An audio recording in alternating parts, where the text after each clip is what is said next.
Nós vamos ler a palavra de Deus na carta de Paulo aos Romanos. Romanos capítulo 5. Romanos capítulo 5. Nós vamos ler do verso de número 12 até o verso de número 21. Romanos capítulo 5, do verso 12 ao verso 21. Aqui, a carta de Paulo aos Romanos, ele estabelece, ele explica algumas coisas muito importantes do ponto de vista teológico, mas também do ponto de vista da prática de fé. Então, ele começa a sua carta ali falando do alcance e da gravidade do pecado, e especialmente no capítulo 3, ele vai trazer a afirmação de que todos pecaram e que, por conta disso, todos estão distantes, afastados, desconectados e desesperados em receber, necessitados em receber a glória de Deus. Então Paulo apresenta esse problema do pecado e as consequências desse problema e também a maneira como esse problema afetou toda a humanidade. E aqui no capítulo 5 de Romanos, o apóstolo Paulo começa a trazer as consequências ou a boa notícia da justificação. Ele começa a expor e explicar as consequências, o alcance da justificação através de Jesus. E aí, em determinado momento, ele para essa sua explicação, que ele está dizendo sobre esse contraponto do alcance do pecado, e ele muda um pouco o foco dessa sua explicação para colocar de frente um para o outro dois homens. O primeiro homem, Adão, o segundo homem, Cristo. Então ele para essa explicação, que é como se fosse uma sequência de Romanos capítulo 3, para colocar de frente dois homens, duas pessoas, Adão e Jesus. E aí, quando ele começa esse parêntese dele, no capítulo 5, ele diz o seguinte a partir do verso de número 12. Portanto, da mesma forma como o pecado entrou no mundo por um homem, e pelo pecado a morte, assim também a morte veio a todos os homens, porque todos pecaram. Ele disse isso em Romanos 3, 23, e repete isso aqui no capítulo 5. No versículo 13, pois antes de ser dada a lei, o pecado já estava no mundo, mas o pecado não é levado em conta quando não existe lei. Todavia, a morte reinou desde o tempo de Adão até o de Moisés, mesmo sobre aqueles que não cometeram pecado semelhante à transgressão de Adão, o qual era um tipo daquele que haveria de vir. Entretanto, não há comparação entre a dádiva e a transgressão. Pois se muitos morreram por causa da transgressão de um só, muito mais a graça de Deus, isto é, a dádiva pela graça de um só homem, Jesus Cristo, transbordou para muitos. Não se pode comparar a dádiva de Deus com a consequência do pecado de um só homem. Por um pecado veio o julgamento que trouxe a condenação, mas a dádiva decorreu de muitas transgressões e trouxe justificação. Se pela transgressão de um só a morte reinou por meio dele, muito mais aqueles que receberam de Deus a imensa provisão da graça e a dádiva da justiça reinarão em vida por meio de um único homem, Jesus Cristo. Consequentemente, assim como uma só transgressão resultou na condenação de todos os homens, assim também um só ato de justiça resultou na justificação que traz vida a todos os homens. Logo, assim como por meio da desobediência de um só homem muitos foram feitos pecadores, assim também por meio da obediência de um único homem muitos serão feitos justos. A lei foi introduzida para que a transgressão fosse ressaltada, mas onde abundou Onde aumentou o pecado, transbordou a graça. Ou algumas versões dizem, onde abundou o pecado, superabundou a graça. A fim de que, assim como o pecado reinou na morte, também a graça reine pela justiça para conceder vida eterna, mediante Jesus Cristo, nosso Senhor. Vamos orar mais uma vez? Deus, nosso Pai, te somos gratos, Senhor. Somos gratos porque o Senhor nos apresenta esse novo homem, Cristo Jesus, nosso Senhor. O Senhor da igreja, o noivo da igreja. E nós podemos nos aproximar desse trono de graça, de bondade, de justiça, de misericórdia, de amor. Graças te damos, Senhor. E te exaltamos nessa noite, Pai. E eu oro ao Senhor pedindo que o Senhor me ajude nesse desafio de comunicar a Tua palavra e de refletir junto com os meus irmãos acerca desse texto que nós acabamos de ler. Que o Teu Espírito Santo, que a Tua presença, que a Tua voz seja ouvida nessa noite, a começar por mim, Deus. Que eu ouça a Tua voz, que eu ouça o Teu Espírito Santo. E que todos e cada um dos meus irmãos e irmãs nessa noite também estejam sensíveis à voz do Teu Espírito. Em nome de Jesus. Amém. Amém. N.T. Wright vai dizer, em seu comentário à carta de Romanos, que Adão é um protótipo antecipado de Jesus. Já C.S. Lewis disse que Adão está para Jesus assim como um boneco de pano está para um ser humano. Fato é que essas duas pessoas que possuem um papel extraordinário e muito importante na história da vida humana, na história da humanidade, essas pessoas elas são colocadas pelo apóstolo Paulo em uma situação de antagonismo. Elas estão em extremos diferentes. Adão e Jesus dividem essa cena que o apóstolo Paulo nos narrou agora, mas cada um em seu papel, cada um com sua responsabilidade, cada um com o seu legado, cada um com a sua maneira de atingir a todas as pessoas da terra, mas eles estão de frente um para o outro. E interessante porque, como eu disse para vocês no início, o apóstolo Paulo está tentando resolver ou explicar a resolução do problema do pecado. E qual foi o problema do pecado? Foi que todos, através de Adão, foram condenados à morte. Foram incapacitados de viver de maneira plena, de maneira saudável, de maneira justa e boa. Essa foi a consequência. E aí o apóstolo Paulo, tentando nos explicar sobre a resolução, sobre a forma como Deus resolveu dar fim a esse problema, ele nos explica sobre Jesus. Que através de Jesus há a reconciliação de todo ser. Não há pecado que tenha escapado da justificação de Jesus na cruz. Todo pecado é alcançado e redimido e anulado na cruz. Toda a ira de Deus foi derramada na cruz. E interessante porque algumas palavras se destacam nesse texto de Romanos, no capítulo 5. Por exemplo, por 6 vezes no capítulo 5 de Romanos, nós lemos a palavra graça.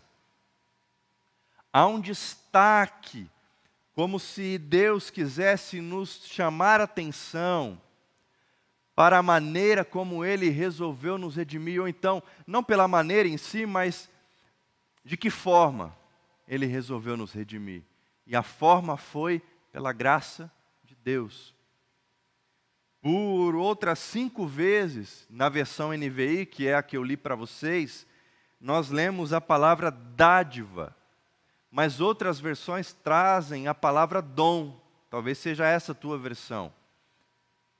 Dádiva, dom, que é a resposta de Deus para o problema do pecado de Adão. É a resposta de Deus através de Jesus, na pessoa de Jesus, para essa problemática que Adão nos colocou, ou que nós fomos colocados juntos com Adão. É essa realidade que nós estamos todos juntos.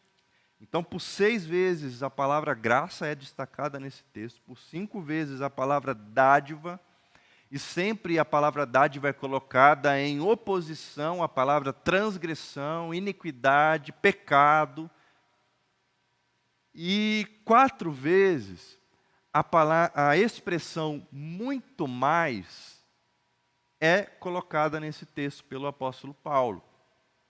Então, no versículo 9, que nós não lemos aqui, mas você pode me acompanhar aqui, agora, o apóstolo Paulo diz o seguinte: como agora fomos justificados por seu sangue, muito mais ainda, por meio dele, seremos salvos da ira de Deus.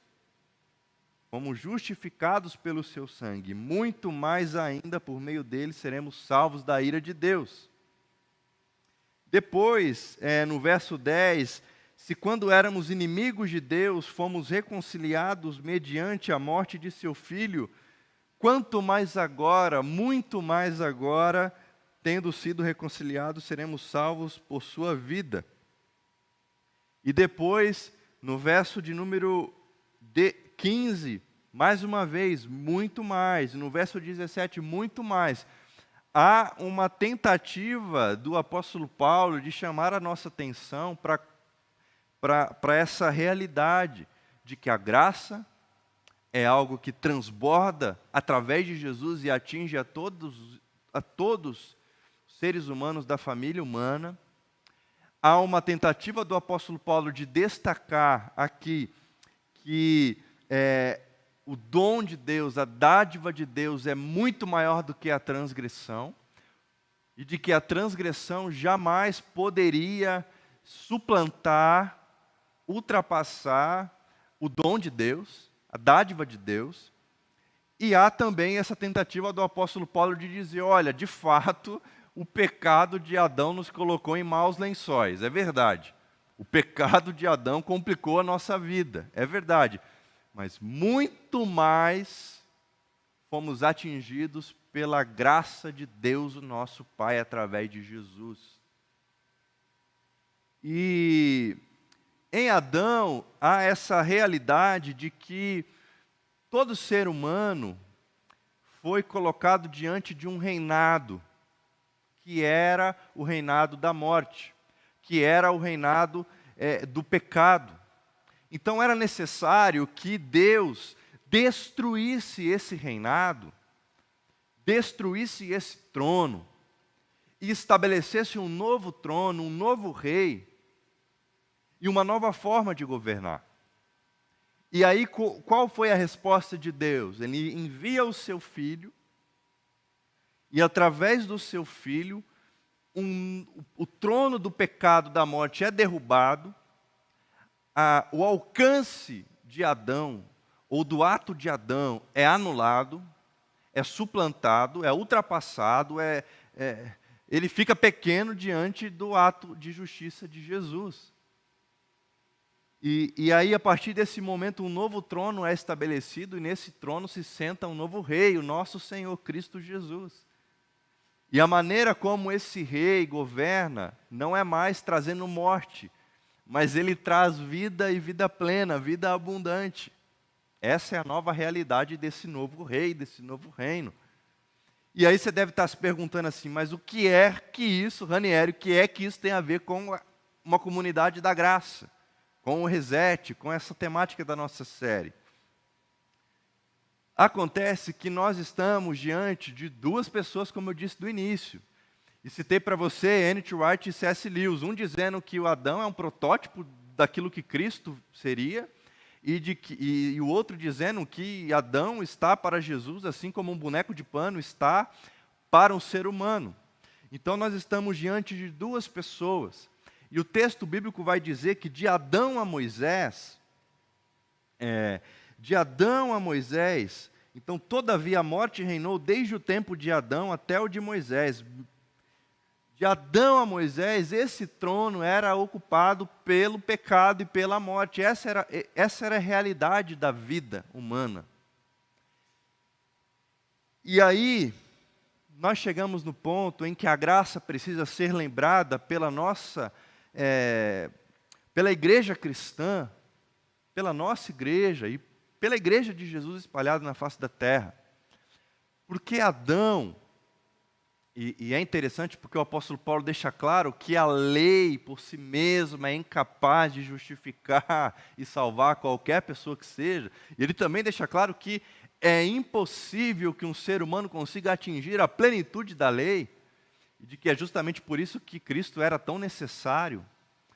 E nesse momento em que nós percebemos que a lei é inalcançável, e de que aquilo que nós precisamos alcançar, que é a salvação, seria impossível através do cumprimento da lei, nós nos lembramos que Adão e o seu pecado foi porque ele desobedeceu a um mandamento. Por causa de um mandamento, Adão foi incapaz de obedecer um mandamento. E por causa desse mandamento, deu no que deu. Você sabe que deu, nós estamos vivendo nesse mundo caído. Nós sofremos. Nós sofremos porque a consequência desse ato de desobediência, como o apóstolo Paulo frisa nesse texto, traz essa realidade de morte. E Moisés, através de Moisés, olha que interessante. Então Adão, esse ser humano primeiro, o protótipo do que Jesus haveria de ser, esse boneco de pano, Adão, ele não consegue cumprir um único mandamento. E aí Deus, através de Moisés, entrega para o povo de Israel um conjunto de leis e de regras e de mandamentos, os 10 mandamentos. Vai lá em Êxodo capítulo 20 e você vai se lembrar de todos eles. E o que acontece? O povo não conseguiu cumprir. O povo transgrediu a lei, mas o povo vivia numa busca incessante em cumprir a lei, ou em exigir o cumprimento da lei, porque o povo entendia que era a lei o caminho para a salvação, que era a lei o caminho para uma vida eterna com Deus, que era a lei a ferramenta usada por Deus, não só para salvar, mas para punir a todo aquele que a transgredisse. E aí, o homem fracassou mais uma vez, nós fracassamos mais uma vez. Por isso que o apóstolo Paulo deixa claro que nós seríamos incapazes. Então nós estávamos nesse ambiente de tribunal, nós estávamos nesse ambiente em que nós éramos os réus, porque nós não conseguimos cumprir, e Deus, com todo o seu amor, resolve enviar o seu Filho e derramar sobre ele toda a ira, não mais sobre nós. Acontece que o tempo foi passando, a humanidade foi crescendo, as igrejas foram surgindo, e nos dias de hoje nós não conseguimos não perceber que há um grande desejo, um grande anseio humano pelo cumprimento da lei, especialmente pela lei bíblica, pela lei do Antigo Testamento, do Pentateuco. Há um desejo no coração humano de que as pessoas sejam forçadas a cumprir a lei. Como se a igreja tivesse se esquecido de que a lei foi introduzida para que o pecado fosse ressaltado e para que ficasse em evidência que a lei não era o remédio para o pecado.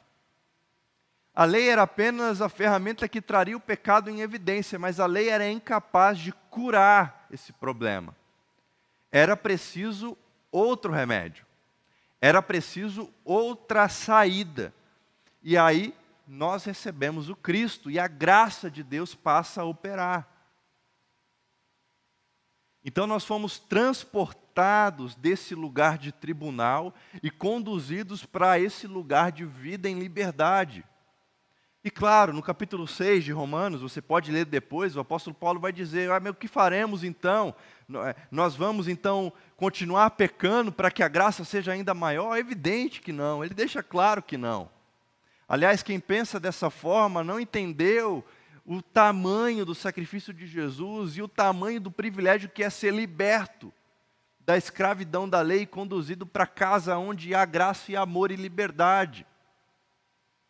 Porque esse novo homem que está aqui, colocado pelo apóstolo Paulo de frente por Adão, de frente com Adão, esse novo homem, ele reestrutura toda a vida humana.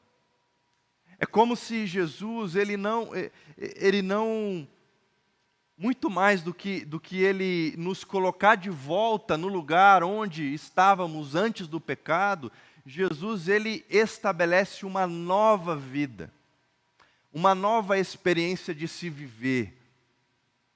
Então ele não nos coloca de volta para aquele lugar onde estávamos, ele coloca um novo lugar, ele cria uma nova vida.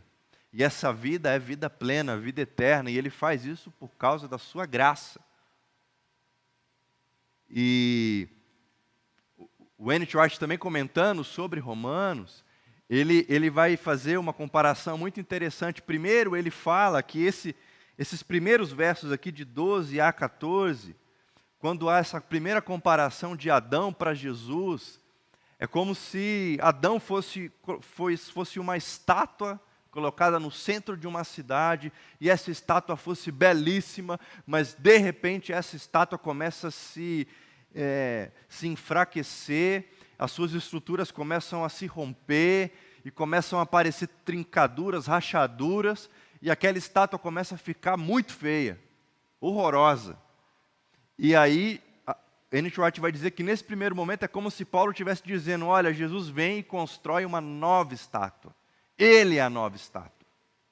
Então ele não recupera aquela estátua antiga. Ele se faz novo. Ele cria algo novo. Ele estabelece algo diferente. Ele nos conduz para um lugar completamente diferente, distinto e incompreensível. Tamanha é a sua novidade. E tamanha é a novidade de vida que é proporcionada por Jesus. E depois, o N.T. Wright vai dizer, ele faz outro paralelo com estátuas, ele fala agora, depois do versículo 14, a partir do verso 15, o que o apóstolo Paulo está dizendo é o seguinte, olha, tem duas estátuas agora.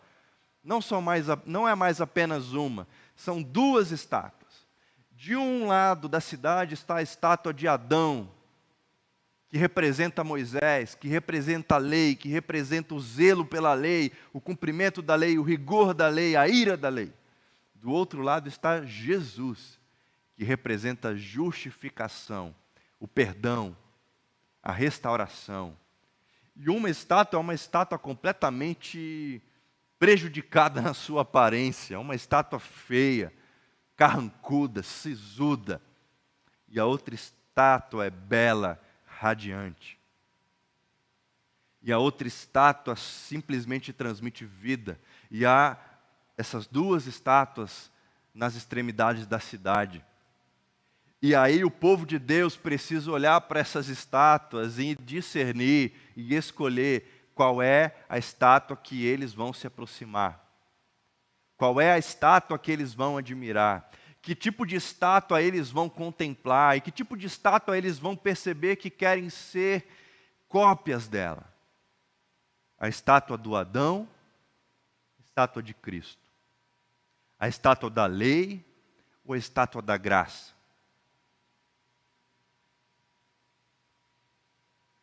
São duas igrejas. Uma é a igreja que necessita gritar para ser ouvida, que necessita impor a sua vontade sobre os outros, que necessita obrigar os outros a cumprir a sua lei, por mais impossíveis que sejam o cumprimento de todas essas leis. E essa estátua representa, essa igreja, ela só consegue comunicar morte e condenação. Do outro lado, a igreja onde Cristo é o Senhor. Do outro lado, a igreja onde Cristo recebe a todos e todas com os braços abertos, com o coração fraterno, com o coração que emana toda a fonte de amor. E nessa igreja, todos que chegam até ela, que entram por suas portas, percebem que foram lavados, redimidos, purificados, perdoados, e que nada disso tem a ver com o seu zelo, com o seu cumprimento da lei, ou com os seus méritos pessoais. Tudo isso tem a ver apenas com o movimento de Deus na sua direção. Porque Deus, ele se move na direção do homem com a intenção de salvar o homem. Deus se move ao lado do homem com a direção de transformar o homem à imagem e semelhança do seu Filho Jesus. E Deus modifica o caráter do homem enquanto Ele está transformando esse homem, caminhando ao seu lado. Agora Adão, Moisés, a lei, ela é incapaz de produzir um ser humano como Jesus. Ela é incapaz de produzir um ser humano que é capaz de reconhecer a sua miséria, a sua incapacidade de cumprir a lei e a sua total dependência da graça de Deus. Essa igreja não consegue produzir esse tipo de gente. Essa igreja produz gente amarga, gente violenta, gente que divide, gente que polariza, gente que briga.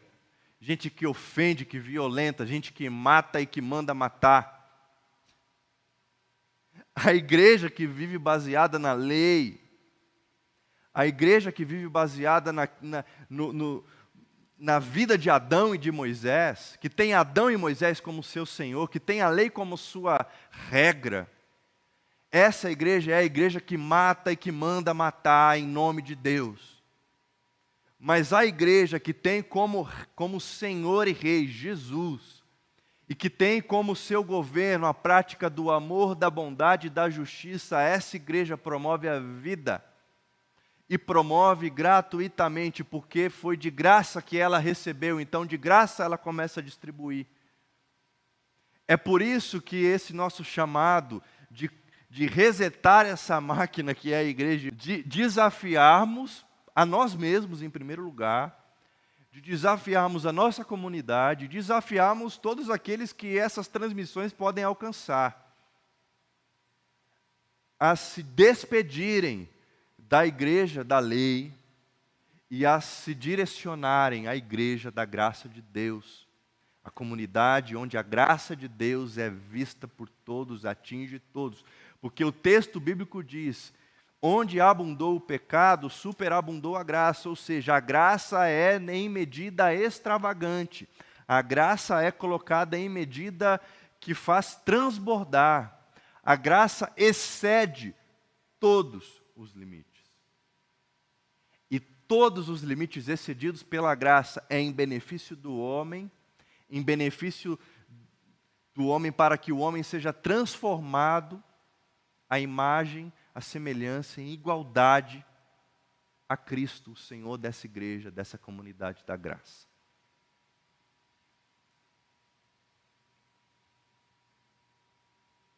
É necessário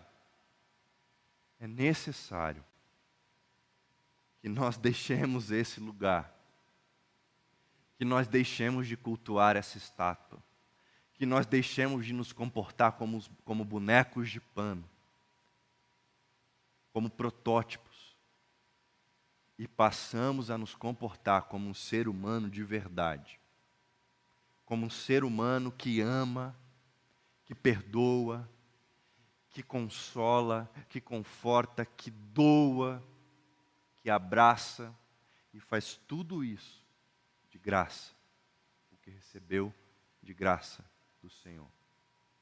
É necessário que nós abandonemos essa estrutura que nos faz acusar, condenar, que nos coloca nesse lugar de juiz sobre os outros, especialmente sobre aqueles que são diferentes de nós, especialmente sobre aqueles que pensam diferente de nós, especialmente sobre aqueles que agem diferente de nós, que têm uma religião diferente da nossa, que cultuam de um jeito diferente do nosso. É necessário que nós deixemos de acusar, de julgar e de condenar essas pessoas, porque se nós queremos que essas pessoas sejam conduzidas para a casa do amor, onde a graça de Deus reina soberanamente, não é na base da violência que nós vamos conseguir. Nós precisamos mostrar para toda essa gente que nós fomos amados por Deus e que Ele nos aceitou, embora nós ainda sendo pecadores.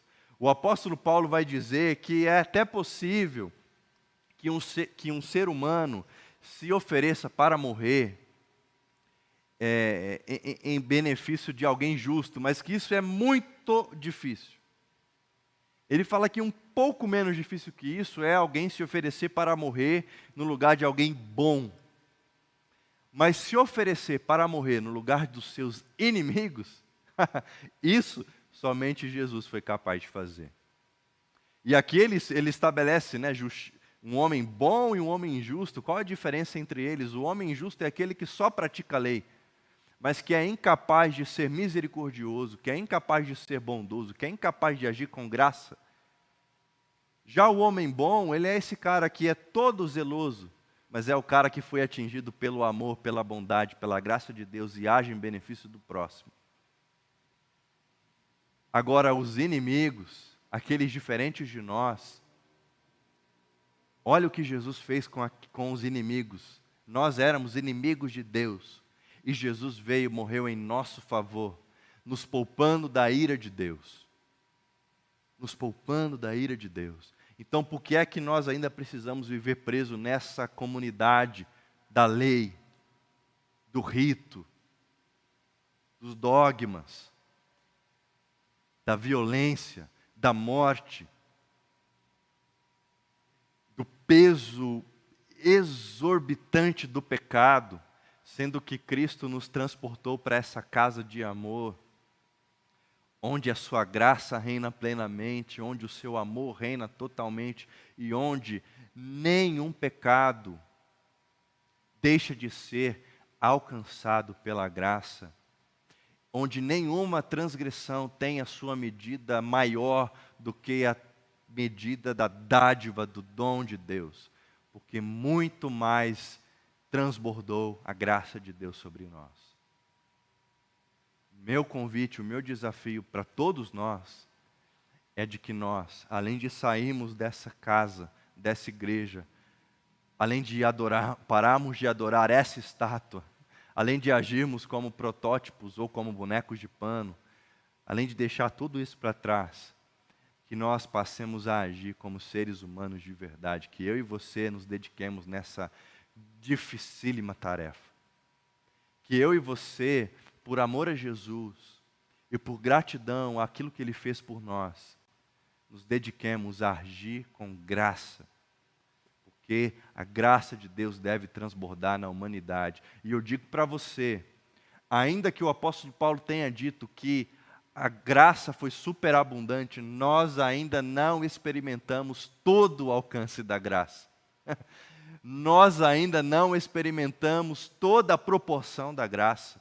A graça ainda não nos atingiu totalmente, a graça ainda não atingiu toda a humanidade em toda a sua plenitude, mas a graça irá transbordar sobre toda a carne. Eu creio nisso. Eu creio nisso. A graça irá transbordar. A graça de Deus, o nosso Pai, através do sacrifício, da obediência, do amor expressado por Jesus na cruz do Calvário, essa graça vai atingir você totalmente. Vai me atingir totalmente.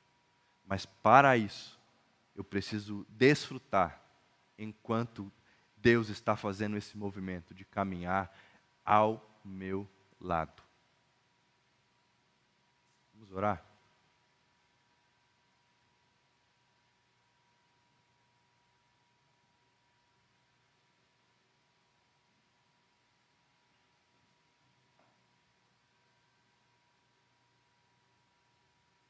Feche os seus olhos e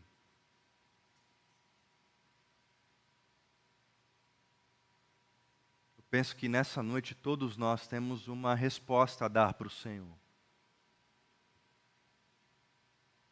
Todos nós. Nós fomos expostos aqui hoje a duas pessoas, a dois reinos, a duas estátuas, a duas igrejas, a duas consequências, a duas formas de agir nesses lugares. E todos nós, nessa noite, precisamos escolher de que lado nós vamos ficar.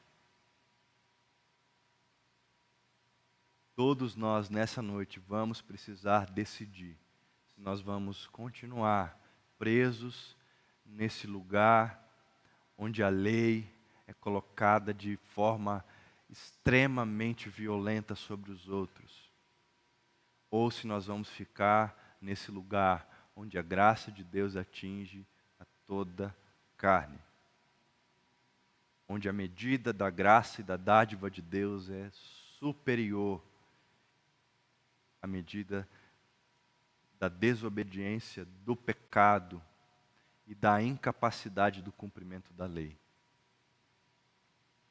De que lado que você quer ficar nessa noite? Qual é o tipo de criatura que você quer ser? Um protótipo? Um boneco de pano? Ou um ser humano de verdade? Garanto a você que aquilo que Cristo tem para nos oferecer é muito, muito, muito, muito maior do que aquilo que nos atingiu por conta do pecado, do que aquilo que nós perdemos por conta do pecado. O que Cristo tem a nos oferecer é muito mais, é muito maior, é muito mais belo. Senhor, eis-nos aqui. Eis-nos aqui, Senhor. Nós somos incapazes de sair desse lugar onde a lei, onde o rigor da lei, onde o pecado, onde a morte tenta nos aprisionar. Nós não conseguimos sair desse lugar sozinhos. Mas eu sei que o Senhor fez o movimento na nossa direção para nos resgatar desse lugar. E eu sei que ao fazer esse movimento em nossa direção, o Senhor começou a se movimentar ao nosso lado enquanto nós caminhamos para esse novo lugar, onde reina a graça, a bondade, o amor e a justiça do Senhor. Por isso eu oro, meu Pai, que o Senhor nos ajude a não voltarmos mais para esse lugar, a resetarmos essa máquina, a restaurarmos o nosso coração e a experimentarmos essa nova vida que o Senhor nos oferece. Porque Jesus, ao morrer em nosso lugar, Ele não nos colocou de volta naquele lugar onde estávamos antes do pecado. Ele nos deu uma nova vida e um novo jeito de viver. E nós queremos aprender como se vive dessa forma, Senhor. Nós queremos aprender como se vive nessa comunidade. Nós queremos aprender como se expressa fé nessa comunidade. Como se expressa graça nessa comunidade. Nós precisamos do Senhor para isso. Por isso eu oro, vem Espírito Santo. Vem Espírito Santo. Vem Espírito Santo. Nós precisamos do Senhor. E o Espírito Santo do Senhor transborde em nós. A graça do Senhor transborde sobre os nossos muitos pecados. A graça do Senhor transborde sobre toda a nossa transgressão, sobre toda a nossa iniquidade. E que essa graça transbordante, extravagante, incapaz de ser medida, de tamanha é a sua grandeza, que essa graça nos permita enxergar o teu amor por nós e nos ensine a amar como o Senhor nos ama. Nos ensine a sermos bondosos, misericordiosos e cheios de graça como o Senhor foi para conosco. Oh Deus, vem sobre nós, Senhor. Vem sobre nós. Vem sobre nós, Espírito Santo. Em cada casa, em cada coração. Que sejamos todos nós hoje, plenamente libertos desse lugar de escravidão, de medo, de violência, de morte. Nos liberta desse lugar, nos tira desse ambiente de tribunal, Senhor. E nos faz enxergar esse ambiente onde a vida plena, vida de verdade, que é a nova vida. Em nome de Jesus, a glória de Jesus e para o nosso bem. Amém. Amém. Deus te abençoe. Você tenha uma ótima semana. Que você descubra a alegria que é caminhar ao lado de Deus e perceber que Ele caminha ao nosso lado. Que você descubra a alegria que é viver na comunidade da graça de Deus. Que você descubra a alegria que é viver desfrutando do amor dEle. E que você se dedique, que eu me dedique, que nós nos dediquemos a expressar esse amor, essa graça, essa bondade com todos aqueles e todas aquelas que o Senhor colocar no nosso caminho. Boa semana, Deus te abençoe, em nome de Jesus.